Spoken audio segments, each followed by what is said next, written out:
In today's lecture अभी कल हमने जो टॉपिक कंप्लीट किया था, कल टॉपिक में ये था कि आप किसी भी पॉइंट का फुट ऑफ परपेंडिकुलर कैसे निकालते हैं और इमेज, और ये बहुत इंपॉर्टेंट है। दो क्वेश्चंस हमने बहुत ध्यान से करने हैं। अब आपका एक एक मेथड आना शुरू हो जाएगा एग्जाम में। एक तो फुट ऑफ परपेंडिकुलर का क्वेश्चन इंपॉर्टेंट है और दूसरा image of a point with respect to line, किसी लाइन के रिस्पेक्ट में। तो ये दो टॉपिक हमें बहुत ध्यान से करने हैं। इमेज कैसे फाइंड आउट करते हैं किसी भी पॉइंट की with respect to line, and foot of perpendicular कैसे फाइंड आउट कर सकते हैं। तो अब जो फर्स्ट है आपका, कल हमने कर भी लिया था इसका एक एग्जांपल, फिर भी मैं आपको एक क्वेश्चन और कराना चाहूंगी। फाइंड द एक्सरसाइज का क्वेश्चन है question 5। Find the foot of perpendicular from point 1 2 3। Point given है आपको बेटा 1 2 3 from point 1 2 3 to the line, on the line x minus 6/3, y minus 7/2, z minus 7/-2। ये आपको टॉपिक दिया हुआ है। Find the foot of perpendicular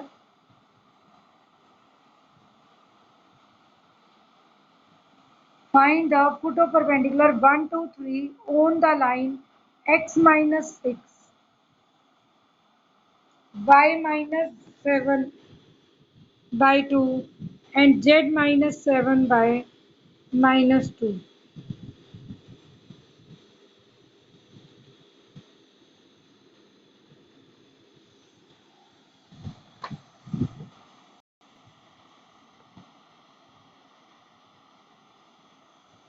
Now find the foot of perpendicular में करना क्या है, ये कह रहा है सपोज बेटे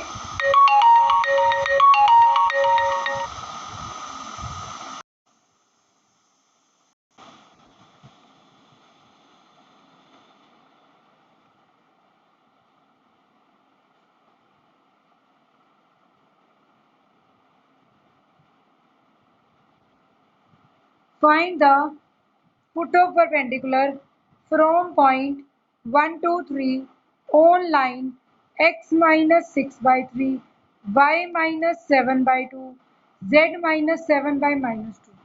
हमने एक पॉइंट ले लिया 1 2 3 और यहाँ एक लाइन है। लाइन का नाम है x minus 6/3, y minus 7/2, z minus 7/-2। ठीक है, तो आपको foot of perpendicular find out करना है किसी भी लाइन पर वेयर x माइनस 6/, ये कंप्लीट लाइन दी हुई है। क्या मेथड बताया था, let A B is the line, P Q Q is the arbitrary point, इस आर्बिट्ररी पॉइंट के कोऑर्डिनेट ढूंढने हैं, तभी हम फुट ऑफ परपेंडिकुलर ढूंढ सकते हैं। तो what we will say, let Q be foot of perpendicular from P on line 1, इसको इक्वेशन 1 का नाम दे दें। लाइन 1 से क्यू एक फुट ऑफ परपेंडिकुलर ले लिया फ्रॉम पी। अब अगर हमने ये फुट ऑफ परपेंडिकुलर लिया तो एनी आर्बिट्ररी पॉइंट लेने के लिए हम लिखेंगे x minus 6/3, y minus 7/2, z minus 7/-2 is equal to lambda. तो आपके पास पॉइंट क्या आएगा, x इज इक्वल टू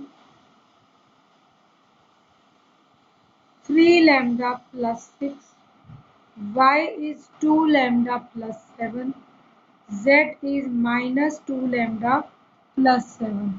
तो ये अभी हमने सारे पॉइंट्स निकाल लिए x y z। But we say which are the, ये x y z क्या होते हैं, which are coordinates of any general point on line. Line के ऊपर किसी भी जनरल पॉइंट के कोऑर्डिनेट्स होंगे ये 3 lambda plus 6,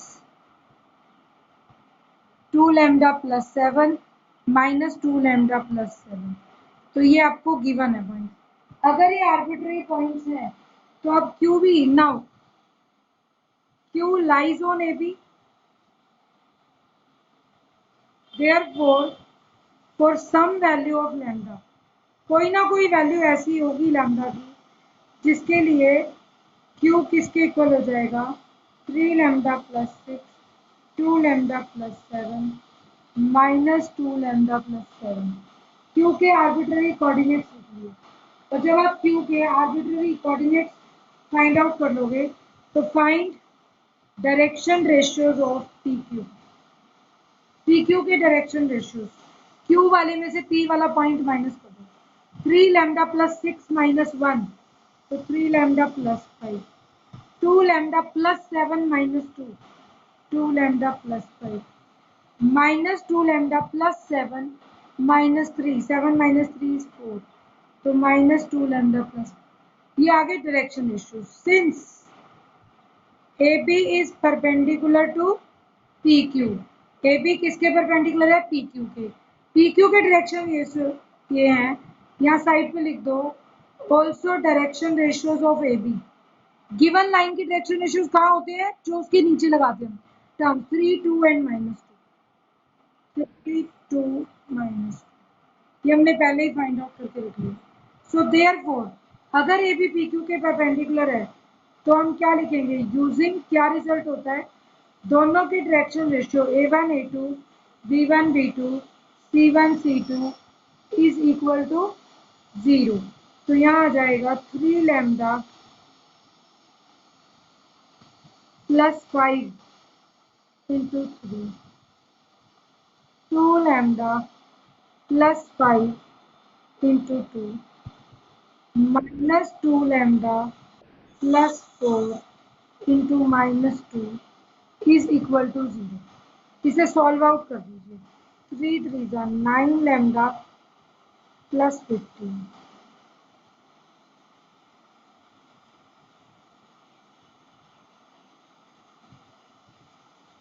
this will become 9 and 4 4 8, 8 or 9 17 lambda, 15 minus 8 7 plus 10 plus 17, lambda is minus 1। lambda की वैल्यू क्या हो गई minus 1। तो what are the coordinates of q, q के कोऑर्डिनेट्स क्या होंगे जिसको फुट ऑफ परपेंडिकुलर माना था, क्या लिखे थे हमने सबसे पहले 3 लैम्डा प्लस 3, तो minus 3 plus 6 is 3, 2 into minus 1 7 minus 2 is 5, minus minus 7 plus 2 is 9। तो ये क्या हो गए coordinates of Q R, coordinates of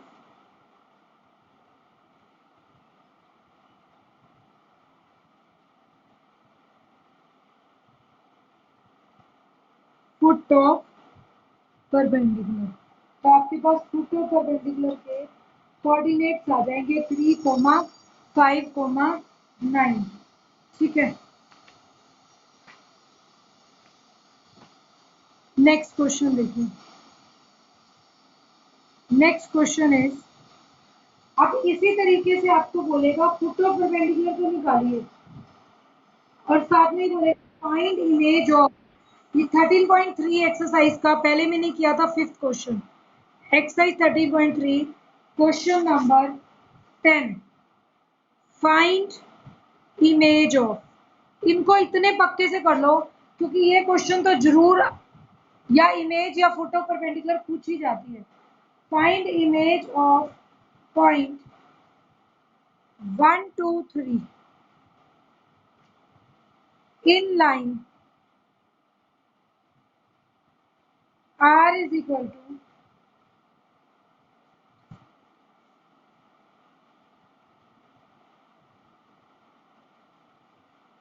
6i plus 7j plus 7k plus lambda 3i plus 2j minus 2k। Again, तो image का काम कैसे करना है, हर बच्चा ये ध्यान रखे जिसको फुट ऑफ परपेंडिकुलर आ गया वो इमेज बहुत जल्दी फाइंड आउट कर सकता है। देखिए सपोज ये लाइन दी हुई है, हम इस लाइन को ऐसे ले लेते हैं, लाइन AB। ये AB की इक्वेशन हो गई आपके पास, जो कि वेक्टर की फॉर्म में दी है। एपी की इक्वेशन में भी आपको पता चलता है, आप इसको कार्टेशियन में भी लिख सकते हैं अगर इसको लिखना चाहें तो। ये इक्वेशन कार्टेशियन में क्या बनेगी बेटा, पास कहाँ से कर रही है, 6 7 एंड 7, तो x minus 6 y minus 7 z minus 7, और इसके डायरेक्शन रेशियोज क्या है, 3 2 -2, तो वो नीचे आ जाएंगे 3 2 और माइनस। तो वेक्टर फॉर्म को देखकर कार्टेशियन आप लिख सकते हैं, पास कहाँ से कर रही है और वेक्टर के कंपोनेंट्स कहाँ हैं। अब ये बोल रहा है कि सपोज एक पॉइंट है यहाँ पर 1 2 3, इसका इमेज इस लाइन के रिस्पेक्ट में निकाले, तो जो इसका परपेंडिकुलर डिस्टेंस बनता है उतना ही परपेंडिकुलर डिस्टेंस नीचे चले जाएंगे हम, और वो आपके इस पॉइंट की इमेज होगी। तो हम बोलेंगे this is P, foot of perpendicular is Q, और ये R है। R को नाम दे दिया अल्फा बीटा गामा, हमें नहीं पता, तो व्हाट वी से late P1 2 3 is a point and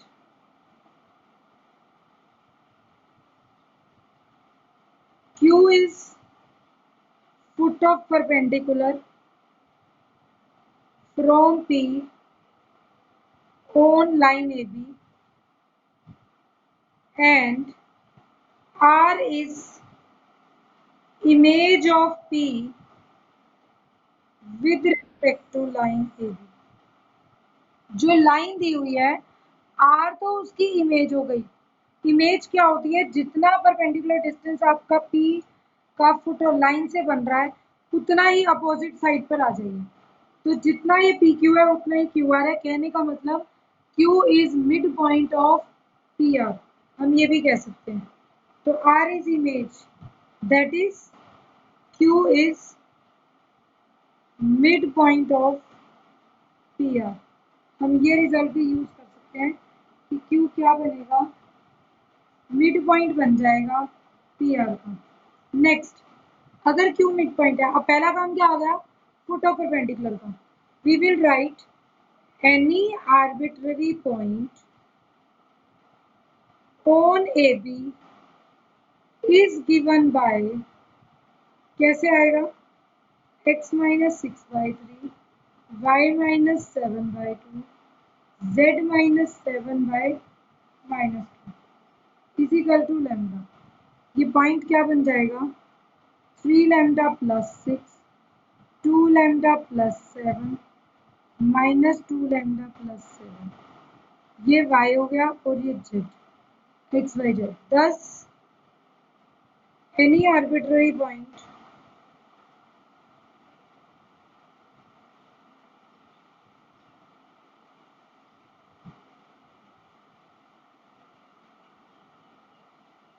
on AB is represented by 3 lambda plus 6 2 lambda plus 7 -2 lambda plus 7। Again क्या लिखेंगे, since Q lies on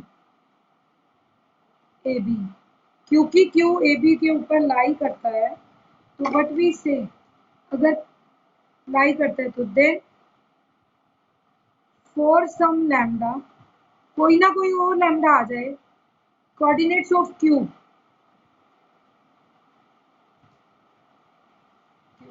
are 3 lambda plus 6 2 lambda plus 7 -2 lambda plus 7। ये आपके पास points आ गए।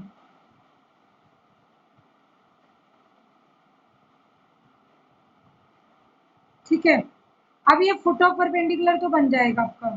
अभी हमने solve किया था same question, क्या जम कर दोगे, जब ये आप पॉइंट ले चुके हो तो direction ratios of PQ 3 lambda plus 5 2 lambda plus 5 -2 lambda plus 5। Since AB is perpendicular PQ, So 3 lambda plus 5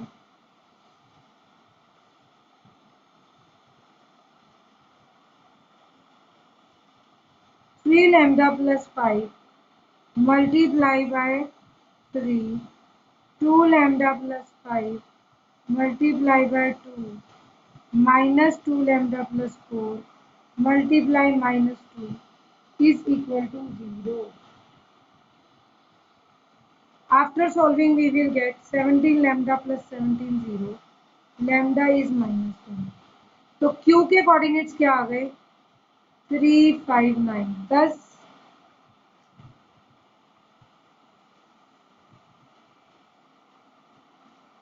Thus coordinates of Q are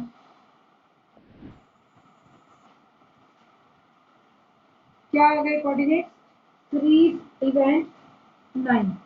जब ये कोऑर्डिनेट्स आपके पास आ जाएंगे तो अब क्या लिखेंगे इमेज कौन है आर आर का मिड पॉइंट कौन था पी क्यू का पी और आर का मिड पॉइंट क्यू तो व्हाट वी से 359 is equal to because Q is midpoint of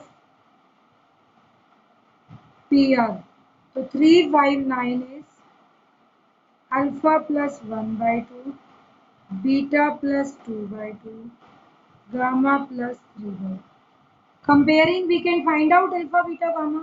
क्या आ जाएंगे Therefore alpha, beta, gamma क्या आएंगे देखिए 2 3 जा फर्स्ट के कंपेयर होगा 2 3 जा 6 6 minus 1 5 next 2 5 जा 10 10 minus 2 8 2 9 जा 18 18 minus 3 15 तो 5 8 15 is the answer. ये इमेज हो गई 1 2 3 ठीक है तो इस टाइप से आप क्वेश्चन कर सकते हैं.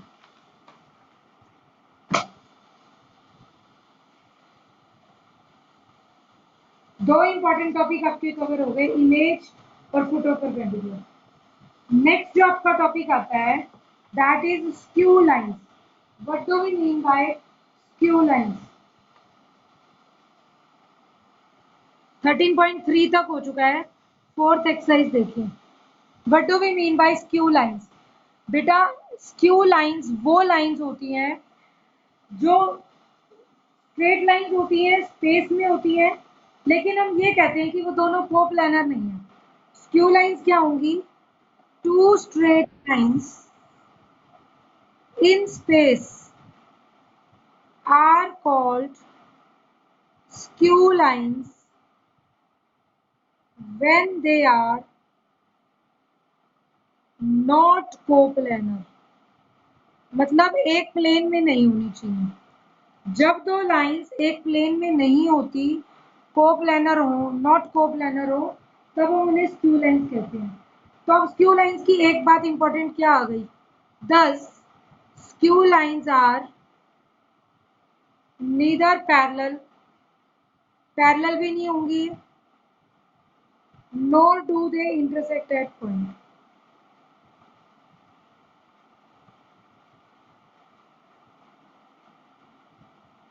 ये ध्यान रखना पैरेलल भी नहीं है और ये इंटरसेक्ट भी नहीं करती एक पॉइंट.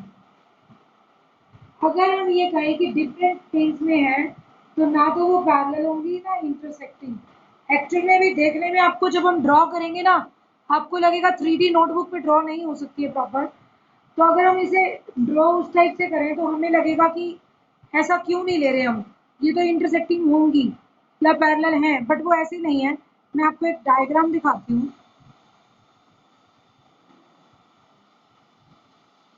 एक प्लेन ऐसा है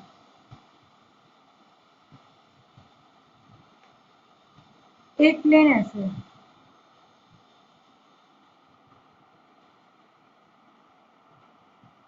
ये एक प्लेन हो गया इसके ऊपर भी एक प्लेन है.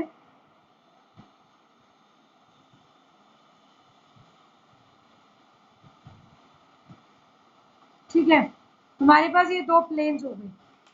अब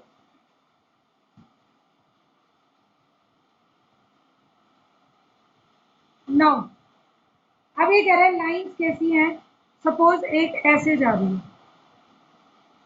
इस प्लेन में, ठीक है,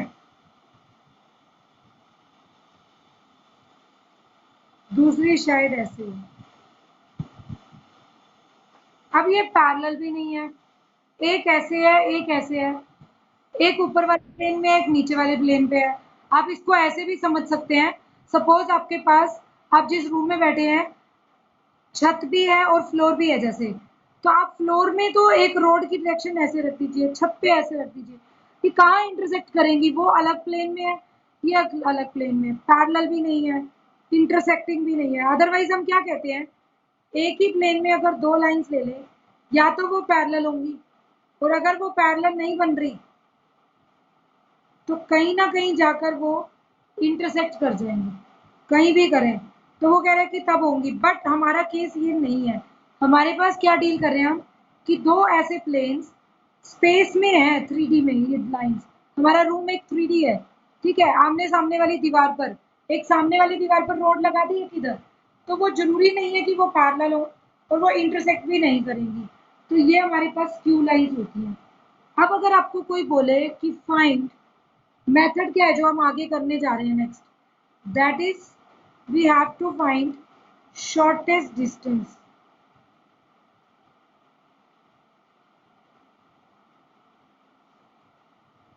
shortest distance between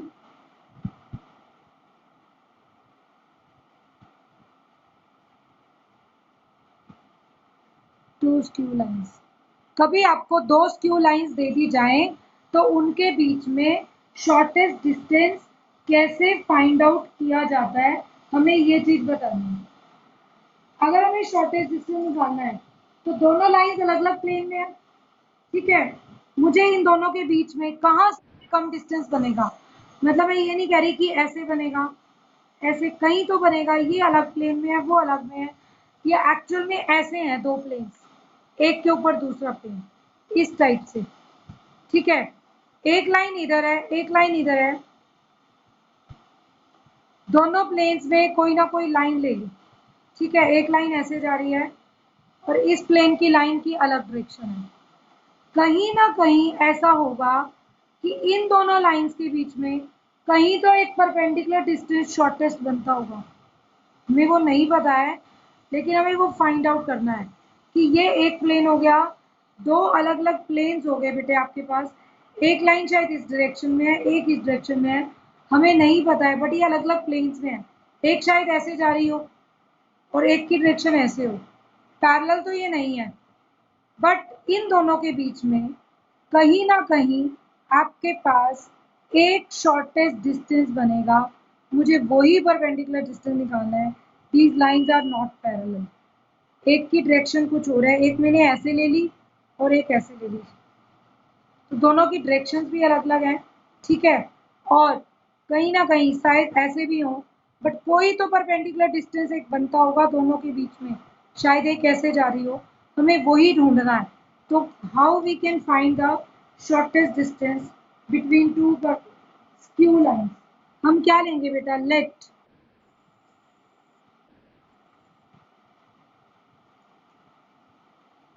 A B and C D be two skew lines. हमने ये मान लिया A B and C D क्या है, दो स्क्यू लाइंस हैं, whose equations are,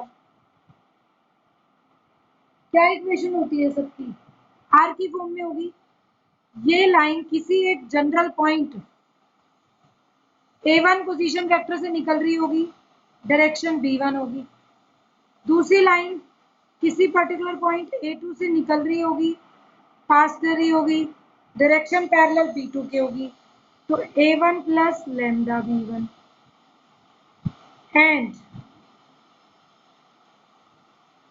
A2 plus mu B2, these are two lines, हमने ये दो लाइन्स ले ली, ठीक है।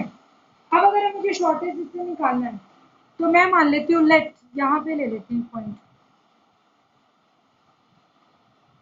P Q, P Q be the shortest distance, इस टाइप से लिया, अभी ये ड्रॉ नहीं हो सकता, वो भी 90 है, इधर भी 90 है, तो P Q be the shortest distance.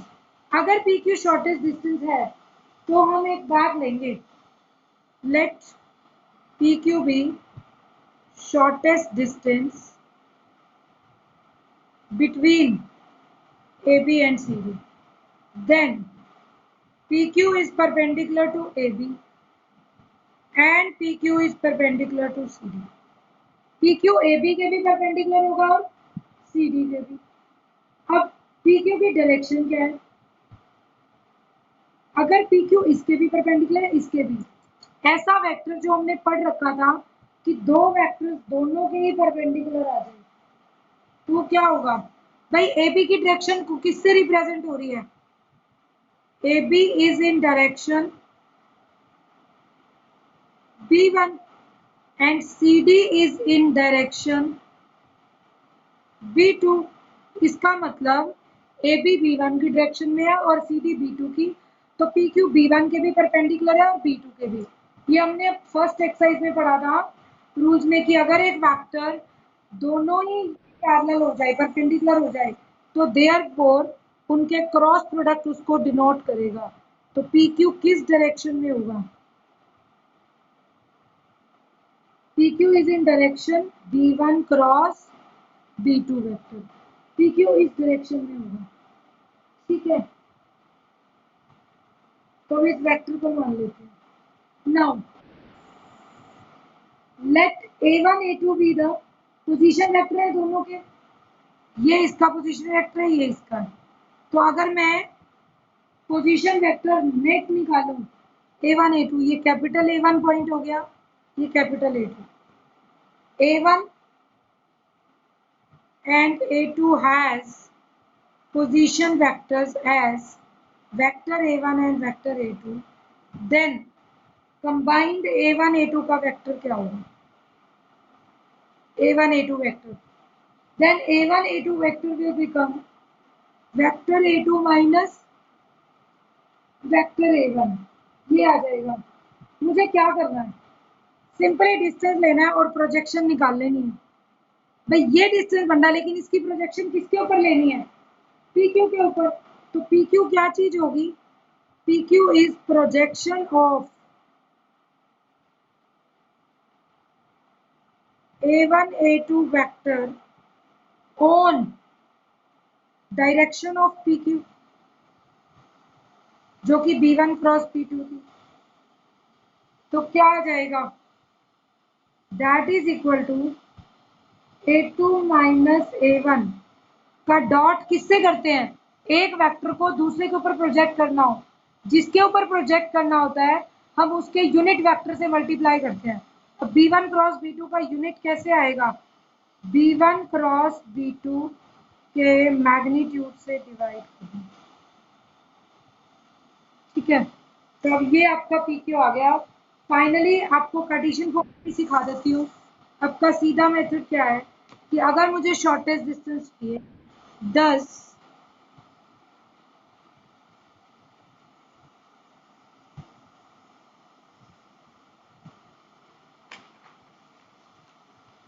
shortest distance between two skew lines is given by, दो स्क्यू लाइन से शॉर्टेस्ट डिस्टेंस कैसे मिलेगा बेटा हमको? हम इसको फाइंड आउट करेंगे। That is PQ is equal to, जो भी आप करोगे इसको नेगेटिव नहीं लेना, डॉट प्रोडक्ट है वैसे तो ये, तो वेक्टर, ये भी वेक्टर ये भी वेक्टर, डॉट प्रोडक्ट से स्केलर आ जाएगा। फिर भी हम मोड का साइन लगा रहे हैं क्योंकि हमें ये चीज ध्यान रखनी है कि अगर इनका डॉट प्रोडक्ट नेगेटिव आता है तो मोड ले लेंगे divided by B1 cross B2 का मैग्नीट्यूड। तो अगर आपको दो स्क्यू लाइंस दी हुई हो तो आप उनकी डायरेक्शंस ढूंढ लीजिए, दोनों के डायरेक्शन का क्रॉस प्रोडक्ट कर लीजिए, A2 माइनस A1 जो जहाँ से पास कर रहे हैं वो वेक्टर निकाल लीजिए और B1 क्रॉस B2 के मैग्नीट्यूड से डिवाइड कर दीजिए, आपके पास आंसर आ जाएगा। कार्टेशियन फॉर्म भी देख लीजिए, इसकी पता होनी चाहिए। कार्टेशियन फॉर्म में क्या होता है? दो लाइंस कैसी होंगी? x minus x1 by L1 y minus y1, z minus z1, L1 M1 N1, and whose skew lines are, इस टाइप से होंगी दो स्क्यू लाइंस।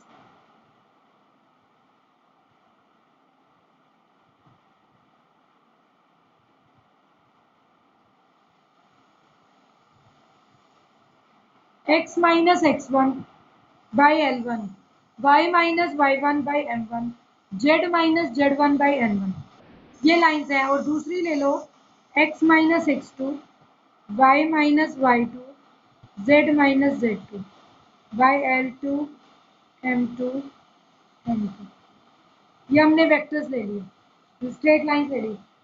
अगर इनकी वेक्टर इक्वेशन कंपेयर करूं तो वापस क्या बनेगी, A2 वेक्टर कौन है जहां से पास कर रहा है, x2 y2 z2, तो A2 माइनस A1 वेक्टर क्या बनेगा, खुद ही बना सकते हो। A2 वो है जहां से ये पास कर रहा है x2 y2 z2, और A1 है x1 y1 z1, तो वेक्टर बनेगा x2 minus x1 i, y2 minus y1 j, z2 minus z1 k। Next b1 cross b2 vector क्या होगा, i j k, b1 है फर्स्ट वेक्टर के components L1 M1 N1, दूसरे के हैं L2 M2 N2। आप फिर b1 cross b2 find out कर लीजिए, i into M1 M2 M2 N1 minus j into L1 N2 L2 N1 plus k into L1 M2 L2 M1। तो ये पूरा वेक्टर फाइंड आउट कर लेंगे आप। क्रॉस प्रोडक्ट आप सबको फाइंड आउट करना आता है। अगर अब मैं बोलूं A2 माइनस A1 की डॉट फाइंड आउट करो B1 क्रॉस B2 के साथ, क्या आएगी, आई डॉट आई खत्म हो जाएगा, x2 minus x1 into M1 M2 minus M2 N1 minus या प्लस लिख दीजिए y2 माइनस y1, इसका साइन चेंज कर दीजिए, L2 N1 L1 N2, ठीक है, plus Z2 minus Z1 into L1 M2 L2 N1। But मैं आपको कह रही हूँ ये कार्टेशियन सारा रट्टा लगाना ही नहीं है, ये सिर्फ सॉल्व करने का मेथड था। शॉर्टकट मेथड में अगर हम देखना चाहते हैं तो आपके पास सीधी प्रॉपर्टी है, शॉर्टेस्ट डिस्टेंस का फॉर्मूला, ये अभी ऊपर वाली टर्म जो है, इस टर्म को आप अगर देखें तो आप डिटर्मिनेंट फॉर्म में लिख सकते हैं। फर्स्ट रो बनेगी x2 minus a1, y2 minus y1, z2 minus z। Second बनेगी L1 M1 N1, थर्ड बनेगी L2 M2 N2। ये डिटर्मिनेंट इसी के बराबर है जो ऊपर रिजल्ट लिखा है, आप चेक कर लीजिए, x2 minus x1 into M1 M2 minus M2 N1, y2 minus y1 into L1 N2 minus L2 N1, z2 minus z1 into L1 M2 minus, यही होता है। तो अगर ये शॉर्टेस्ट डिस्टेंस की फर्स्ट टर्म आ गई A2 minus A1 vector dot B1 cross B2, but shortest distance में हम एक चीज और लेकर चलते हैं, वो क्या होती है, इसका मैग्नीट्यूड भी। तो शॉर्टेस्ट डिस्टेंस अगर कार्टेशियन में करना हो तो that is A2 minus A1 dot B1 cross B2 का magnitude divided by B1 cross B2। तो दिस इज इक्वल टू, ये जो डिटर्मिनेंट लिखा है आपने x2 minus x1, y2 minus y1, z2 minus z1, L1 M1 N1, L2 M2 N2 divided by क्या term आ जाएगी, जो इसका डिटर्मिनेंट था वो क्या आएगा, मैं डायरेक्ट लिख रही हूँ, एक ही टर्म लिख देती हूँ बाकी समेशन लगा देती हूँ, M1 M2 M2 N1 square. आगे सिमेट्रिकली चेंज होते जाएंगे, अगर ये समेशन हटाऊं तो m1 n2 minus m2 n1 plus n1 l2 minus l2 n1 फिर plus l1 m2 minus l2 m1। तो ये अपने आप सिग्मा खुल जाएगा, मीन्स इसके मैग्नीट्यूड से डिवाइड। जनरली बच्चों को वेक्टर इजी लगता है, अगर कार्टेशियन में भी इक्वेशन दी हुई है वेक्टर में लिख के और वहां से फाइंड आउट कर लेते हैं। स्क्यू लाइंस के बीच में परपेंडिकुलर डिस्टेंस निकालने का फॉर्मूला ये है। कई बार आपको लेंथ भी पूछेगा, लेंथ पूछेगा तो आपको पी क्यू के पॉइंट्स ढूंढने पड़ेंगे। पी क्या है, क्यू क्या है, वो भी फाइंड आउट करके दिखाना पड़ेगा, तब आप डिस्टेंस निकाल सकते हैं। ये सिर्फ डिस्टेंस बता देगा, शॉर्टेस्ट डिस्टेंस कितना है, पी और क्यू के कोऑर्डिनेट्स नहीं बताता है। ठीक है,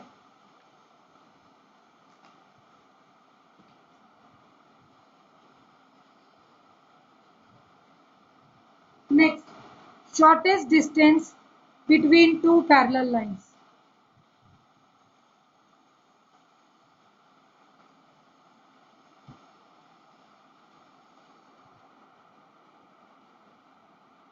शॉर्टेस्ट डिस्टेंस कितना होता है अगर दो पैरेलल लाइंस दे दी जाए? हम कहेंगे let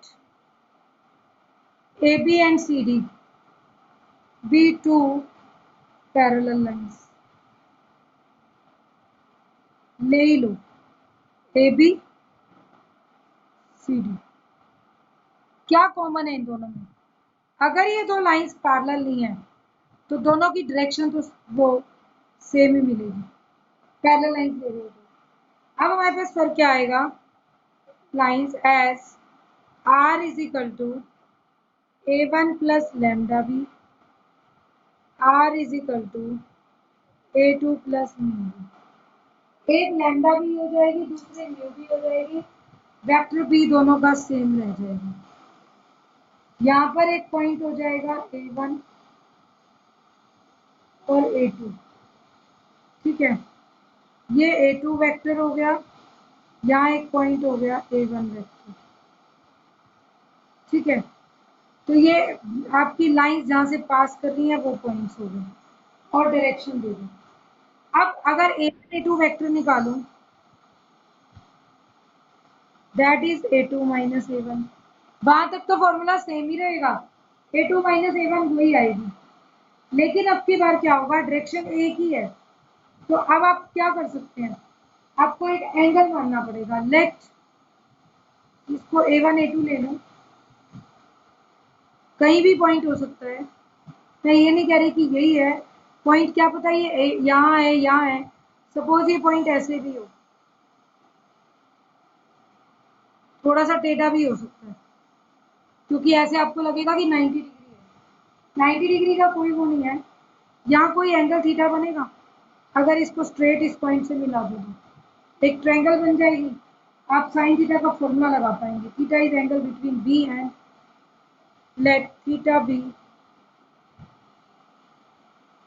angle between vector B and a1 a2। Then sine theta आपका क्या बनेगा, a1 a2 cross B by B का मैग्नीट्यूड, a1 a2 का मैग्नीट्यूड। ठीक है, ये आपके पास साइन थीटा आ गया। अब ये परपेंडिकुलर होंगे। अगर मैं a2p यहाँ p पॉइंट ले लूँ और मैं कहूँ let a2p B perpendicular to ab and cd both, a2p दोनों के परपेंडिकुलर है, मैंने तो a1 a2 को मिलाया था।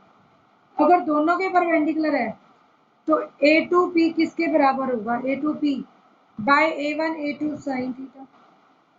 तो अगर a2p वेक्टर का मैग्नीट्यूड लूँ तो वो a1 a2 का मैग्नीट्यूड इंटू साइन थीटा। तो आपके पास a2p किसके बराबर आ जाएगा, a2p का मैग्नीट्यूड a2p बनेगा, दैट इज जो परपेंडिकुलर डिस्टेंस ढूंढना चाह रहे हैं वो किसके बराबर आ जाएगा, परपेंडिकुलर डिस्टेंस a1 a2 का मैग्नीट्यूड साइन थीटा की वैल्यू